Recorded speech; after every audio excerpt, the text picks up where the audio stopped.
This is Justin. This is Jerat. And we are the Watchers. And tonight we're going to be watching 515 of Breaking Bad.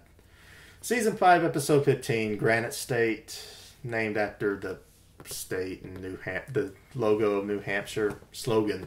No, that was Live Free or Die. Yep. The nickname. There you go. And written and directed by Peter Gould. And I feel this was destined to be a mediocre episode. Yeah, probably couldn't. It was going to be really hard to top Ozymandias. And there's that part of me that sort of knew, but was kind of in denial of it. I feel like it was a lot of calm before the storm, and my friends at the time we were all sort of, man, that episode was long and boring. Nothing happened then. I mean, this episode has good things in it. Yeah, I'm the opposite. I really like this episode because it wraps up a lot of loose ends that you're wanting to know about. Plus, it's got the man in it. So, all right, in 3, 2, 1, go. Go. It's not going, Justin. It isn't going. It's not your fault. Here we go. Oh, there we go. Did you think that this was Walter in the car still, by the way? Yes. Yeah, I totally thought that. There was really no Until reason. I noticed the quality vacuum at the top, and I was like, oh, okay, what the hell's going on? And when they do this reveal, I immediately just blurted it out. Robert Forster. Yep, I went, holy God. Max Cherry. Yep. And my friend, one of my friends, I feel like he would have recognized him from when we saw The Descendants. I wouldn't immediately recognize him from Jackie Brown. Yeah, Jackie Brown, but then the other movie I remember him in was The Descendants. True. Because he has that scene where he punches that kid out. That's awesome. And what's the interesting fun fact that if you ever get be put in a trivia by me, like I always like to do, Robert Forster is the only Oscar-nominated actor in this show. Yeah, he's amazing. I tried to do research. I looked up Mark Margolis. I looked up Jonathan Banks. I looked them up just to make sure. I guess the only person you could say maybe is if you count the Al Pacino Scarface cameo. Nah. Yeah, he did not. I don't think Al Pacino signed a contract to be in the show. So. That was more what was it? Paramount that did Scarface. Yeah.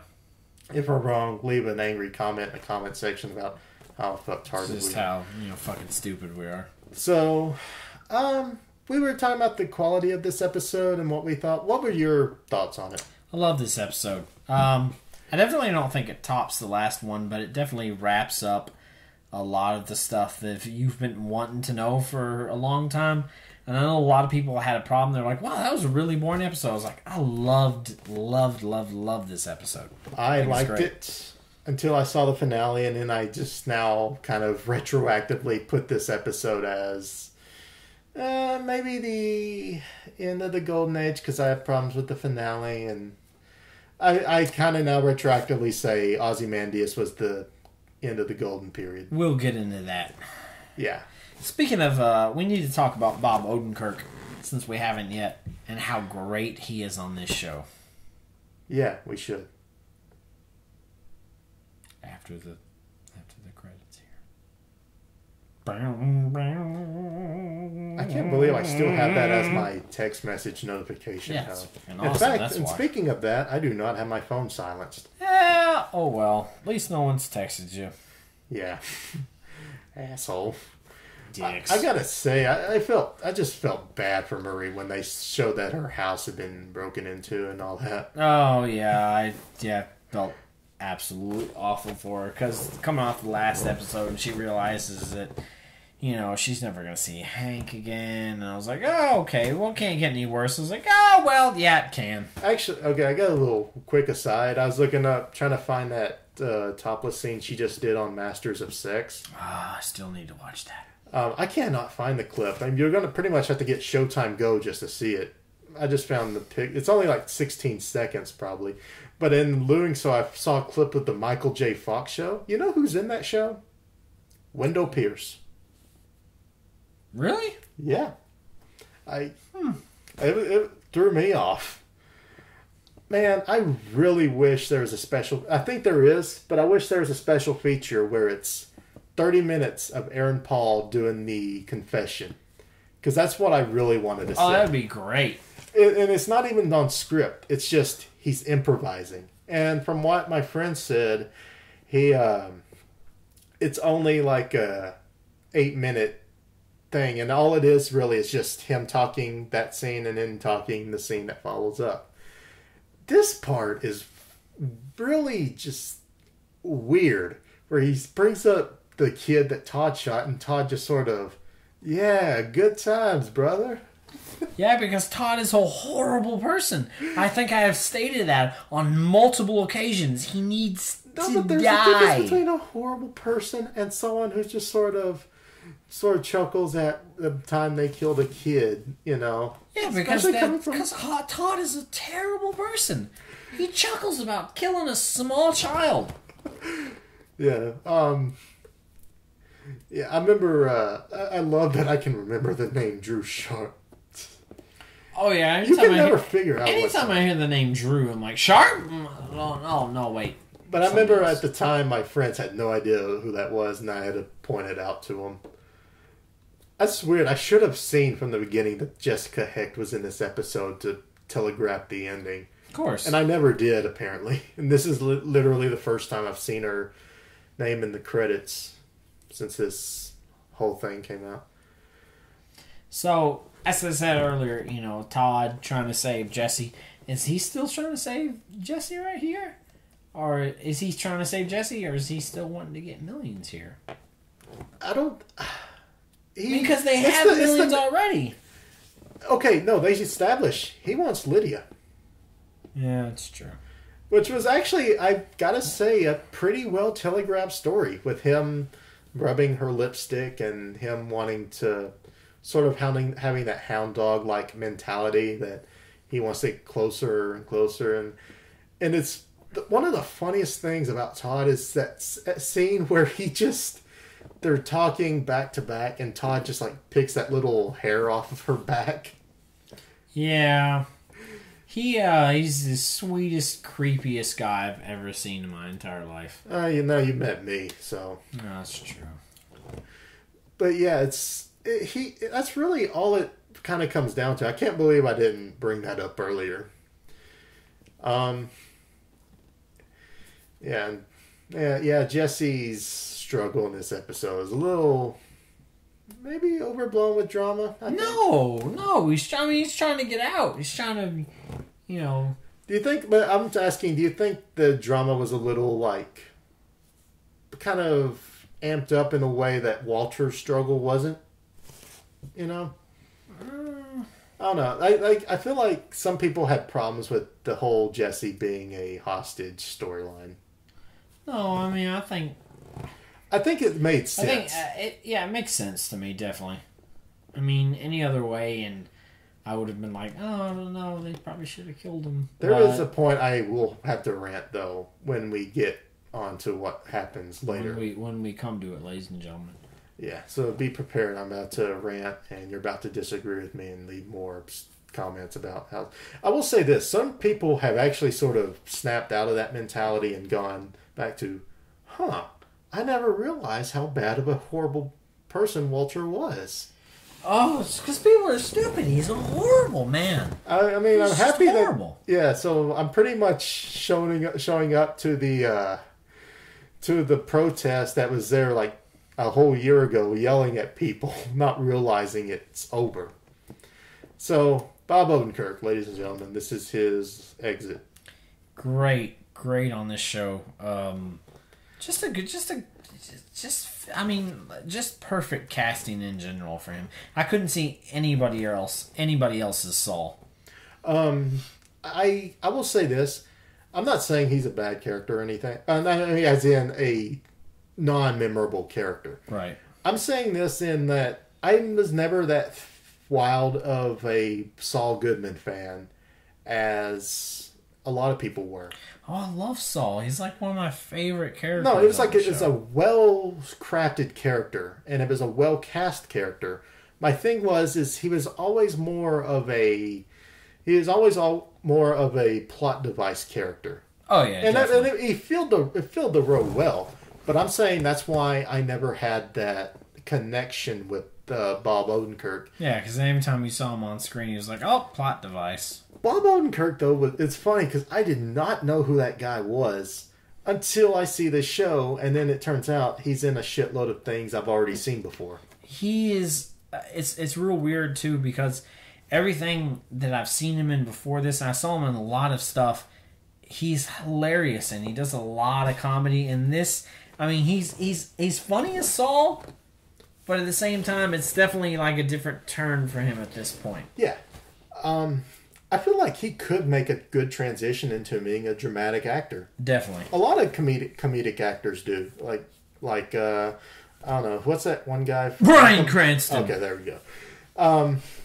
But yeah, I feel like he could make that transition, and I really liked him in Nebraska, which wasn't necessarily a meaty role, but he could balance the tone of what character he was going for. He's definitely good in that movie. I gotta say that.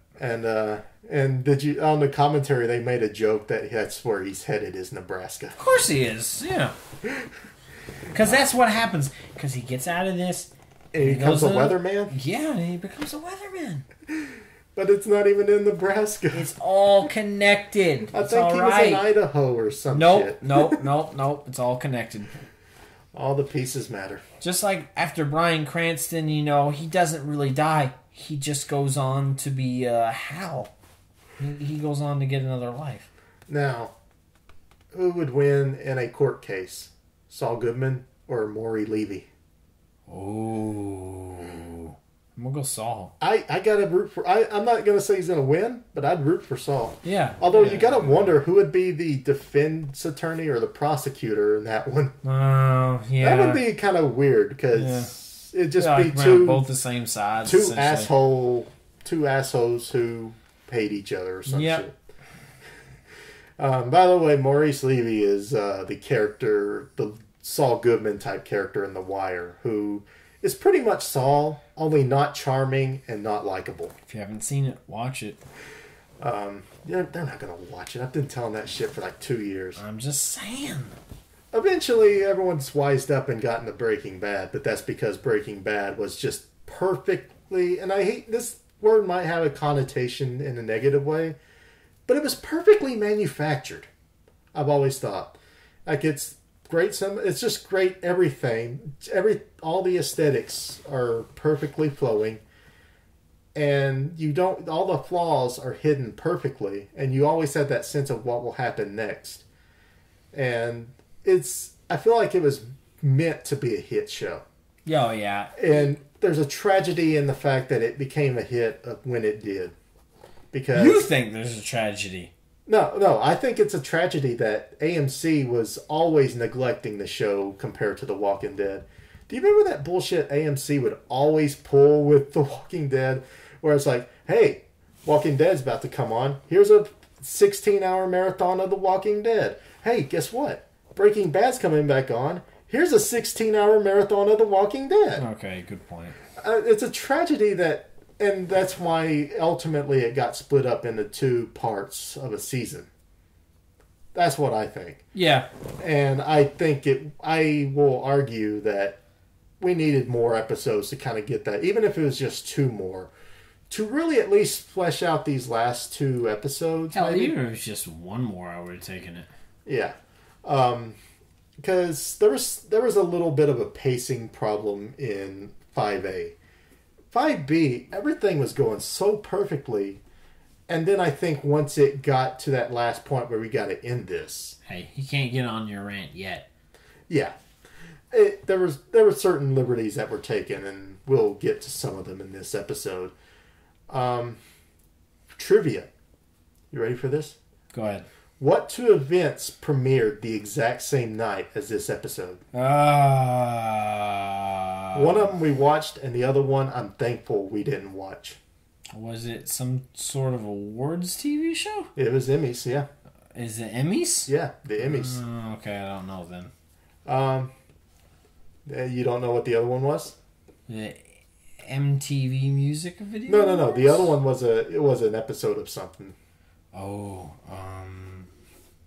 is the show still on? No. I don't know.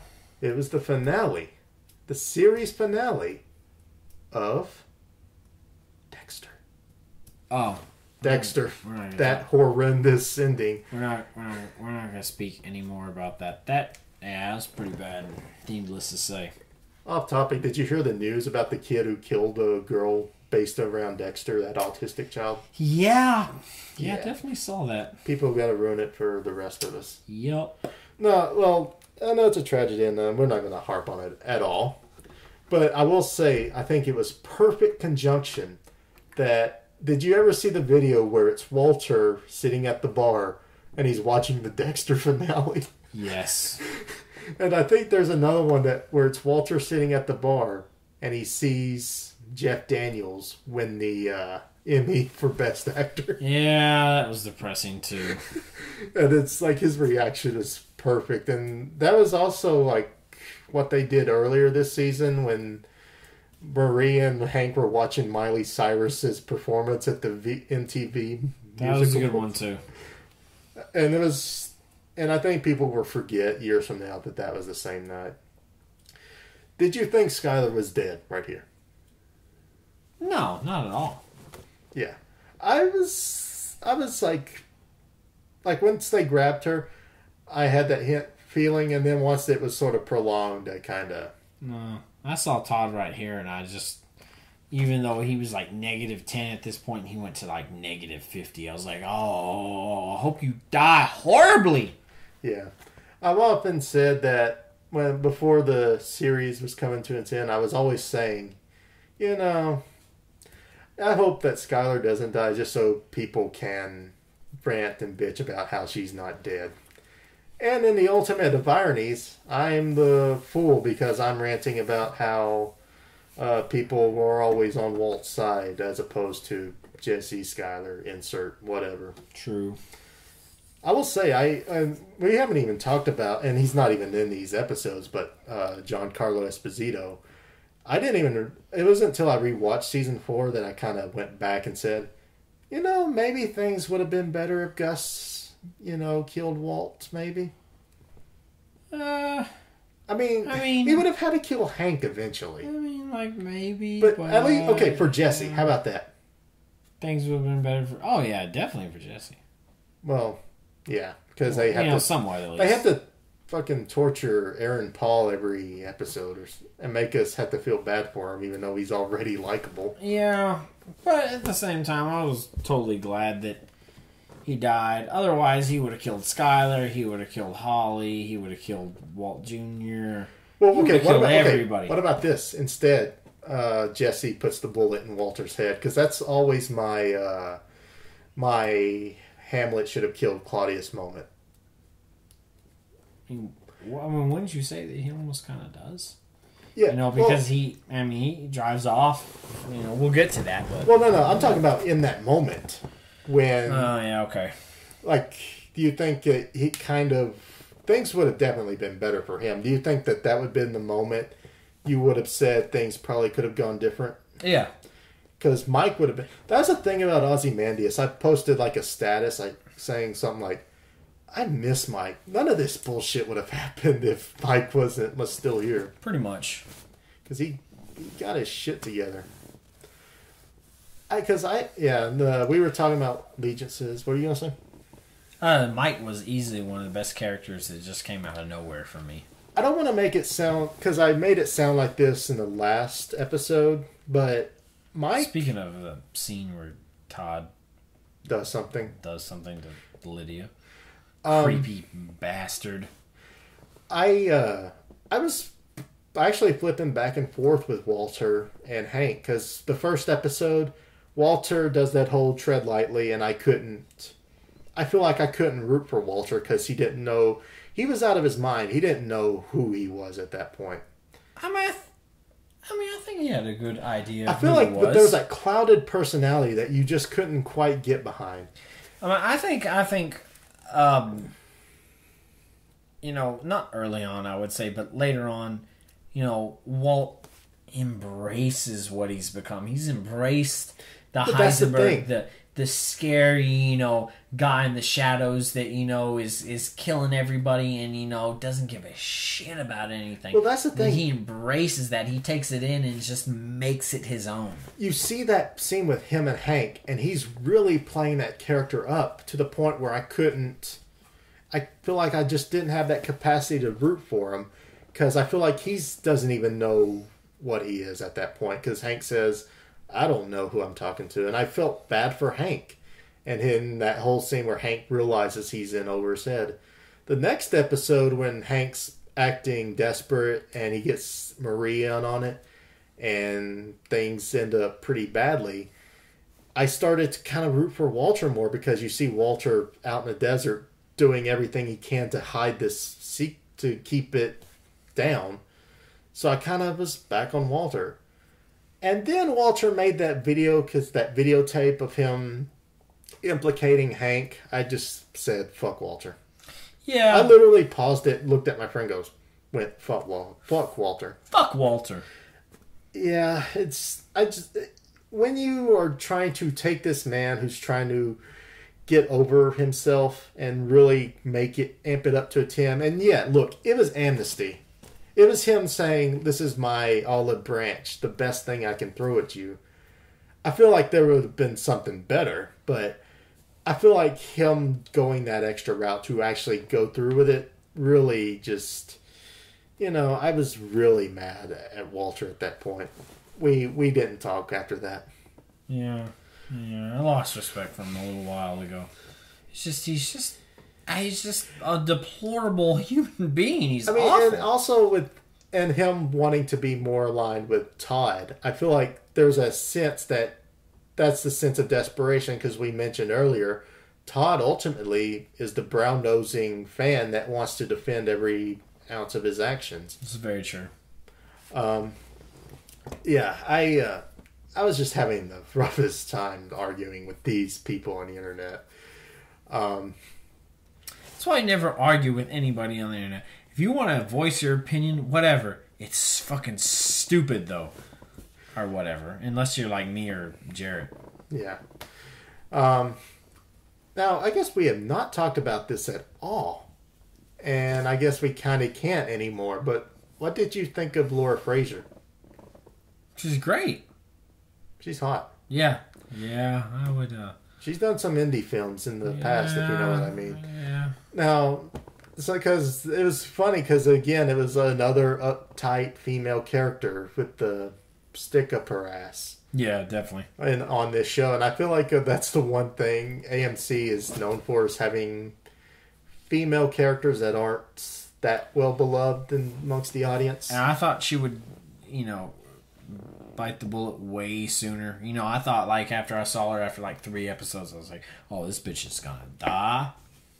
I will say there is, well, no, I'm not going to get into that.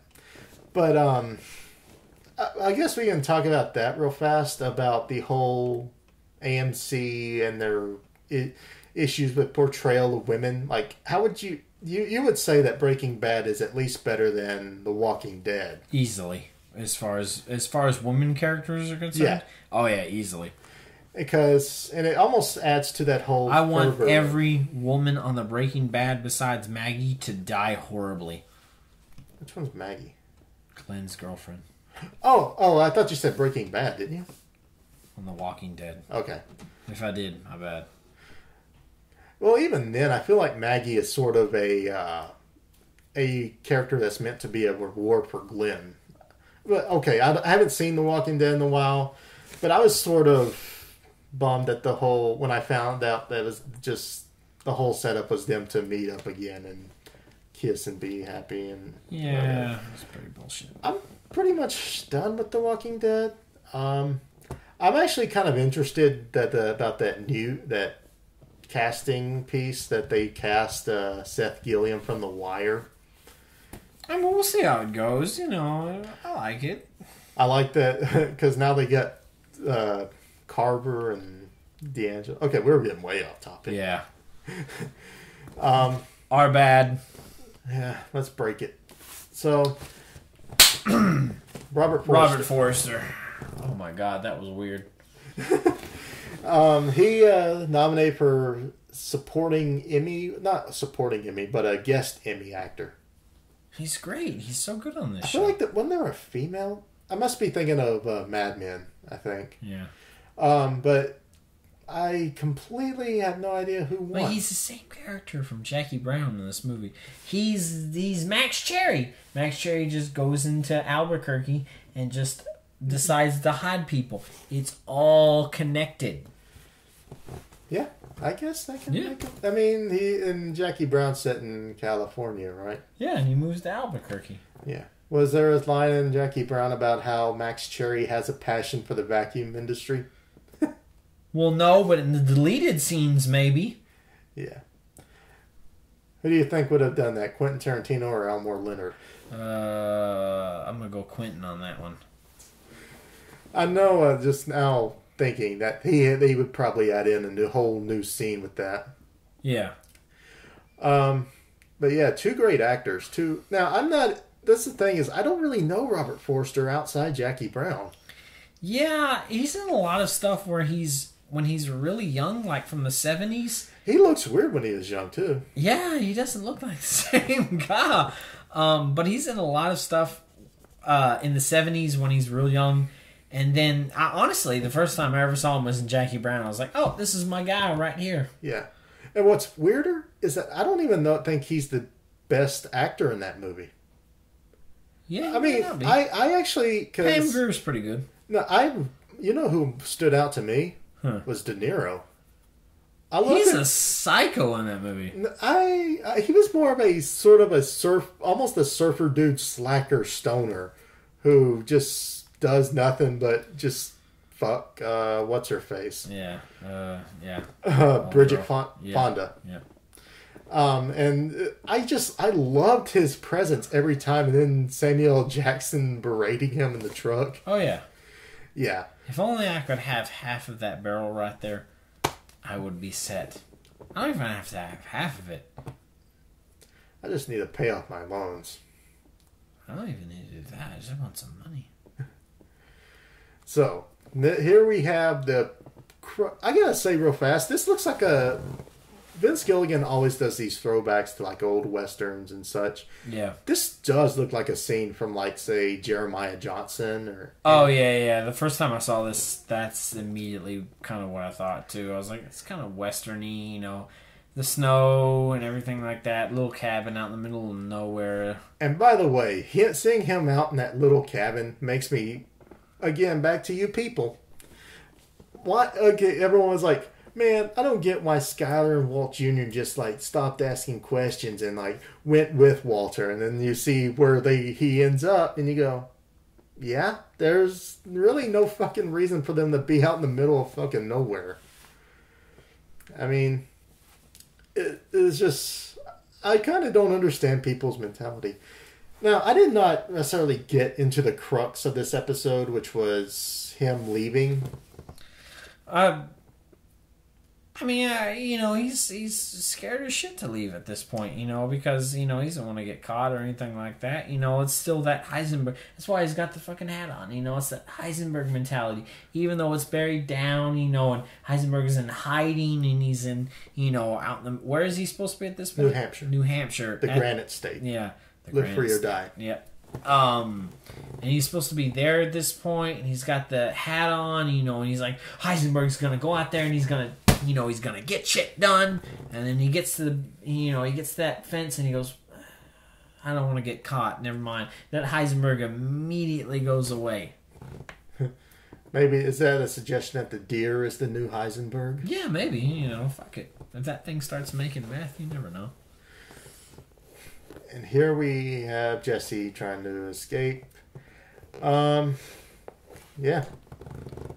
Should we just talk about how great Bryan Cranston is again? Should we just talk about how great Aaron Paul is in this show? I do. We talked about Bryan Cranston, but Aaron Paul is really good on this show.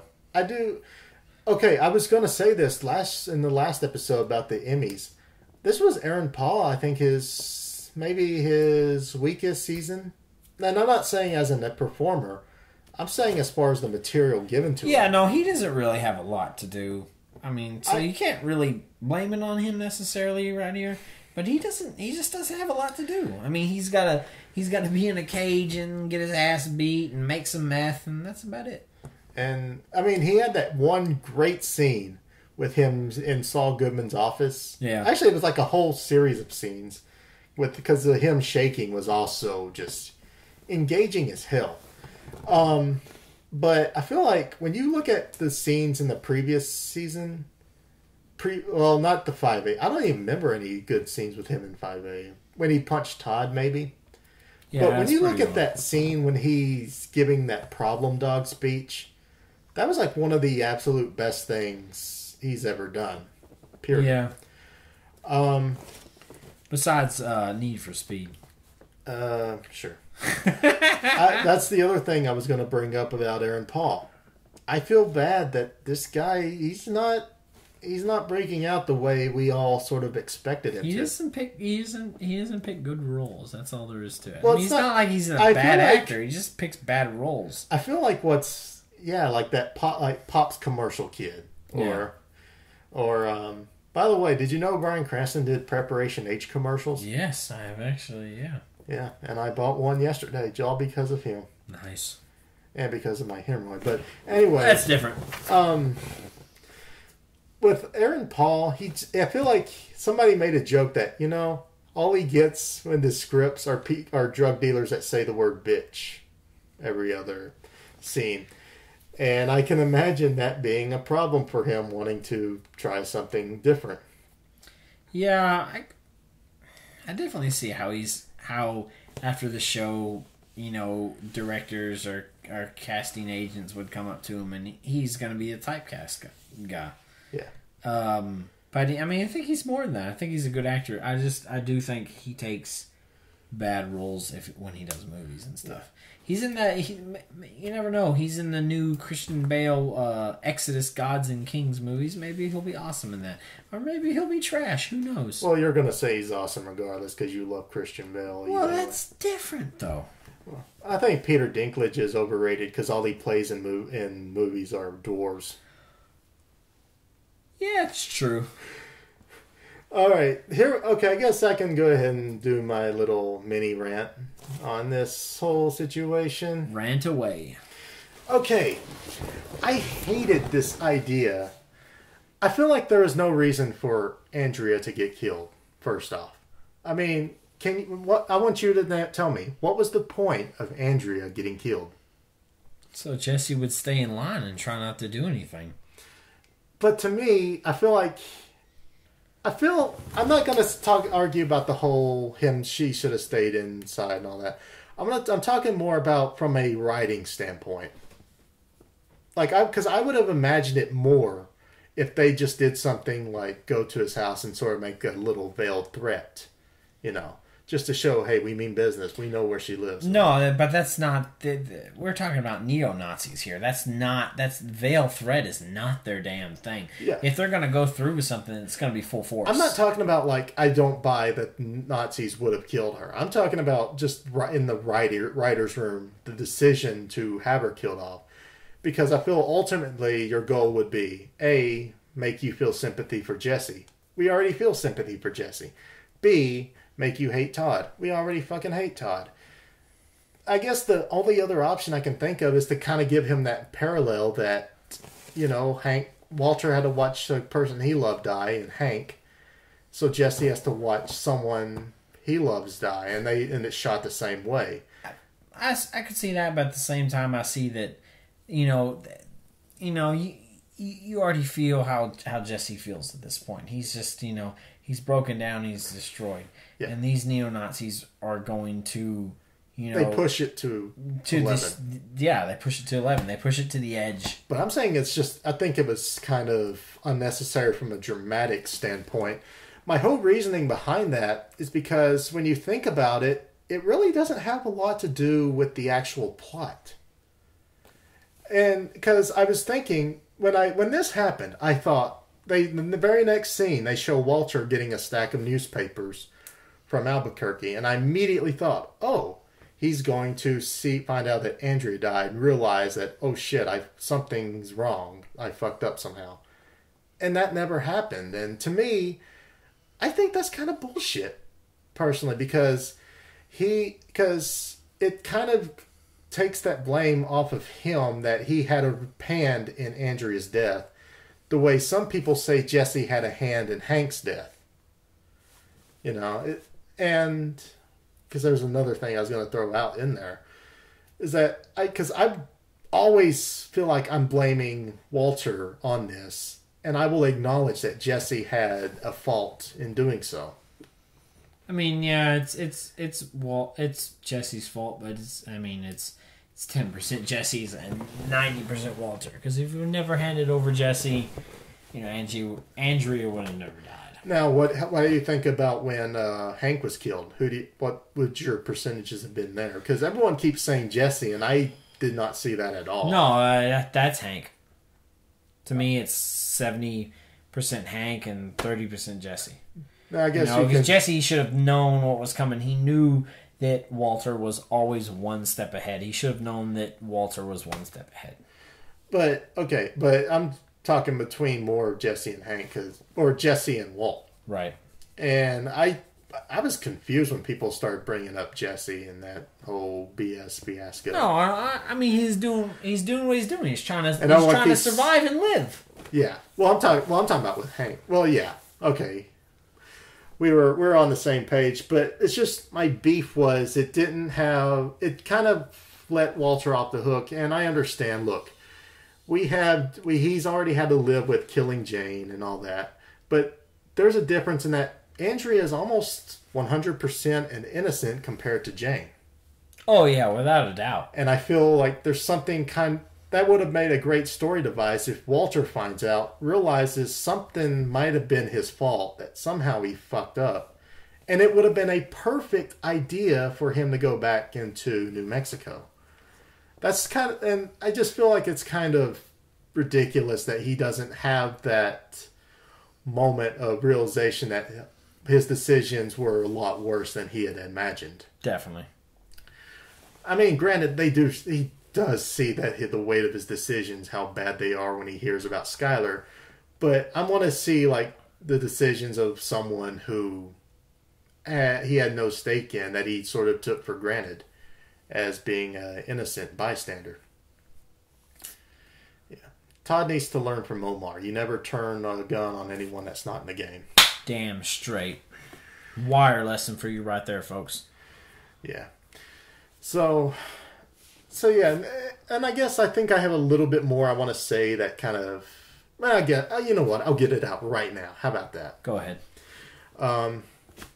Otherwise, we'll just talk about how great Forster and Cranston are. Yeah, pretty much. Okay, so here's the other thing I really hated about Andrea's death. Everyone was going, oh, Jesse, you idiot. How stupid are you? Don't you know what that means, that they were going to kill your girlfriend? Man, I'm glad that you got to see her die. All that psychotic bullshit, whatever. That's fucked up. That whole thing is them actively putting their anger on Jesse for something he wanted to do, he attempted to do. All right? And Jesse just failed. He just happened to fail. Here... and actually, it will be a little bit later. Ed, played by Robert Forster, is telling Walter, look, if you leave, you will get caught. You will, be put in jail. You will be forced to have to implicate people if you want or not. Or you'll probably die in the cold weather. And Walter doesn't face any of those consequences. And in a strange turn... they never really show the mechanics of his escape all that much. Whereas Jesse, they showed you step by step, and he failed. Walter, he escapes. He's pretty much scot-free, almost. Yeah. And nobody catches him. And yet, all those people who were saying, man, Jesse, you idiot for escaping, everyone goes, yeah, Walter's back. Yeah, how badass. And I just go, there's a flaw in the logic in the writing. And I just go, man, fuck Walter. Yeah. That's the theme of these episodes. Just, I think, little missed opportunities of sorts. So, there's just a lot of stuff that I really was thinking about, like, why did they have to go in that direction? You know, and from a writing standpoint, not from the Nazis' perspective. Right.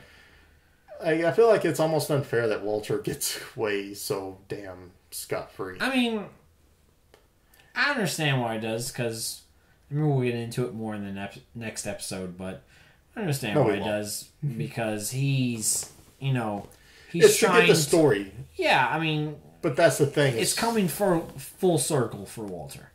Yeah. But it's mainly just to get the story going. And that's when the logic in this show, I think, kind of, I don't want to say nosedives, but I think it's kind of when I start questioning it as opposed to accepting it. You know? Yeah. No, I disagree with you. I like the final episode. I don't know if you've got your problems with it, but yeah. Okay. I do want to. I guess we can go ahead and talk about this, and this might be a random subject, but as far as penultimate episodes go, how do you compare this? Oh, like it might seem weird to like try to figure out the penultimate episodes. Talking about the last episode for a series like this? Yeah, the episode before the last episode. Oh, man. Because I love the penultimate episode of The Wire. Yeah. Yeah, it's pretty great. Because that's when the Marlowe had that great "My name is my name" speech. Oh, God, yeah. Yeah, I will say that The Wire is probably better than this. And yeah, I think The Shield had that incredible... powerhouse performance by Michael Chiklis in that one scene that elevated the show to a 10. I think this episode, to me, I like this episode a lot because it ties up a lot of loose ends. But at the same time, I really want it to get to the next episode. Yeah. Yeah, and I don't feel like that way with a lot of other shows like The Wire. I love the penultimate episode. And the series finale is great, but you know, this one is like I just wanted to get to the next episode because I wanted to know what was going to happen. I wanted to find out these characters that I've been invested in for 5-6 years now. This episode works better, definitely, in a binge. Yeah, as opposed to a just happen to watch it. Definitely, because there's a lot. I feel like, again, I always say it needed more episodes, and I like a lot of this style and how it's very, you know, kind of, what would the word be? Monotone, maybe? I don't know. Yeah. It's just it's sort of like a buzzing. Yeah. It's okay. I mean, it's there.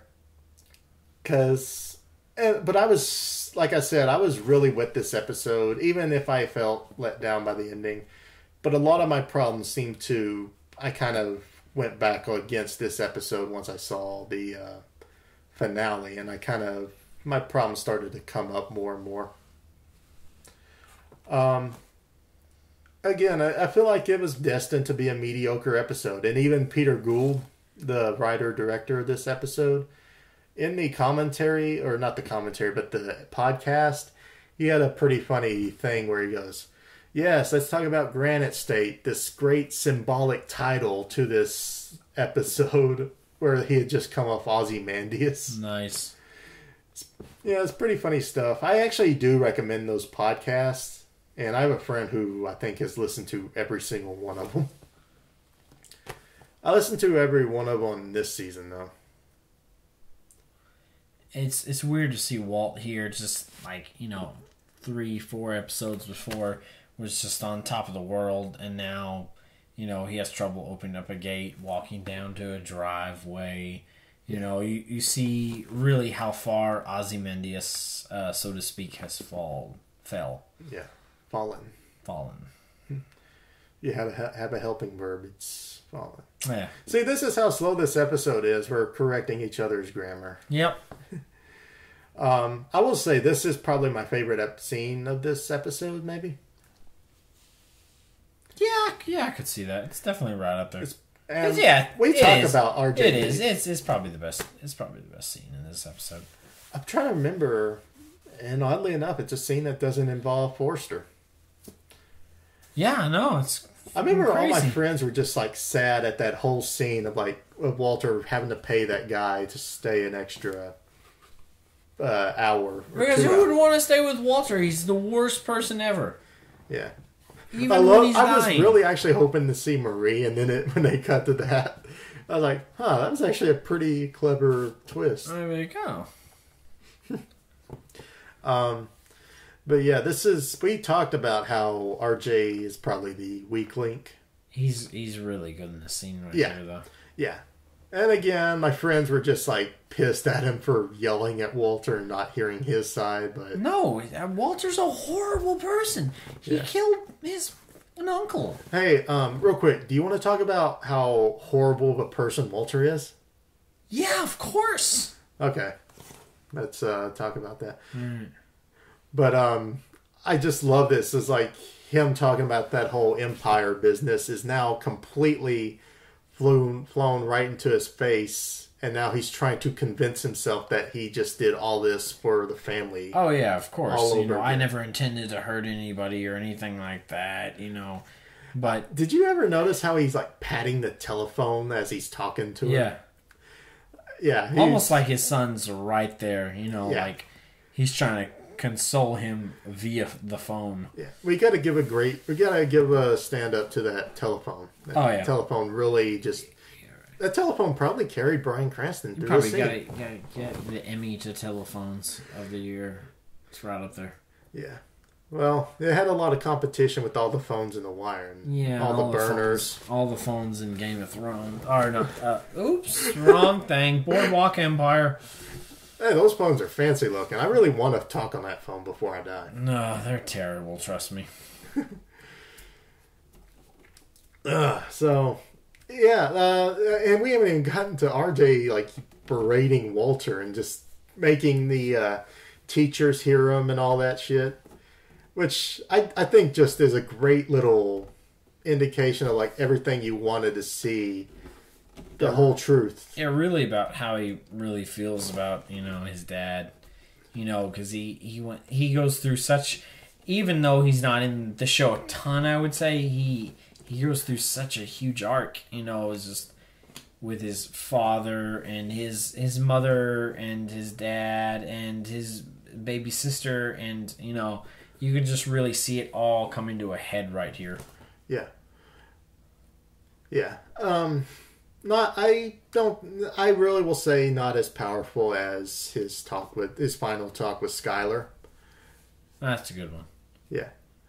So calling him an asshole and all that.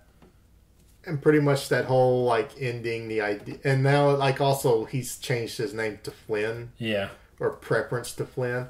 And yeah, that kid's now really gotta have a really shitty, fucked up high school experience. Yeah, kids in high school are pretty damn mean, so... Yeah. Did you hear about that one that did the Dexter? Oh, wait, we already talked about that. Shit, yeah. Yes, we can't talk about how he brutally cut her aorta and then chopped her in pieces and threw her. Fucking psycho. And then he had his own dark passenger named Ed. People, man. This episode is kind of exhausting. Now, I guess here's a good topic to really bring up. What did you think of them bringing back Gretchen and Elliott? Yeah, no, I like it. I get it. I get it from Walter's perspective. As I said, everything's gotta kind of come full circle, and they're as little as they were in the show, they were definitely part of the circle here. So, and I got it once he called him up and comes to him in the next episode and everything. I was like, wow. I was like, yeah, definitely get it what he's doing. I don't know. It's one of those. I liked it at the time. Then later, maybe I thought twice about if I would have done it differently. But it's not a bad writing decision. In fact, I love that they came back. So, at this point, obviously it's clearly that Walter's like, that's done. I'm it. Turn myself in. My son doesn't love me anymore. When you saw this, did you think that, that something was going to happen right here that, would make him be like, instantly change his mind? No, there is no doubt because he had to get back. Because they showed that he's now back in New Hampshire. Yeah, I know. I saw that, but at the same time, I was like, when I was watching the scene, I was like, how is he going to come back from this? Yeah. He just called the cops. He's sitting down for his final drink. And you know what? We still never found out. Aww. In my opinion. Which is due to a lot of research and this and that. I'll say it was kind of weird. It was almost really weird when they came back on. And yet I really thought this was a perfect tie-in to how to get from point A to point B. Maybe I would have changed it up because, like I said, I would like the idea of him finding out, having a reason for Andrea to get murdered. Yeah. But I feel like there's something thematic about this that his existence is pretty much being erased. Pretty much the same way like NFL wants to not acknowledge Ray Rice or how right. WWE refuses to acknowledge Benoit. Because they don't want to have that PR of course on their ass. Yeah. That's the other thing. People were, again, trashing Gretchen and Elliott. And it's like, dude, it was a PR move. This is total NFL. As you said, WWE. This is one of those moves where, where you fuck up and then you try to save face immediately. I got one better. When Phil Robertson did his little, not even a rant, but just like a little stupid joke about homosexuality. And apparently, and A&E said, hey, look, we just got to suspend you. Yeah, hey, we got to take you off the show for a little while. Look, we got some associates we don't want to piss off. And then just out of nowhere, Fox News starts blowing it up that A&E just declared war on the First Amendment. And it's like, no, it's just they gotta just satisfy a couple people. It's a PR thing. Do you really? You can't open up your fucking mouth and offend people, no matter what the law is nowadays. Well, the thing is, it's just I will defend his speech as saying he was just ignorant and not really sanitized to how certain people think. Right. And he just ran his mouth off, like we've been doing. Pretty much.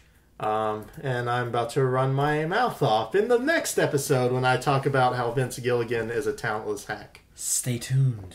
Well, we still got... Oh, yeah, wait, my bad. Somewhere in here is a cactus. I'm going to say stay tuned in a second. But I'm trying... I've never found it. I'm going to look for the cactus right now.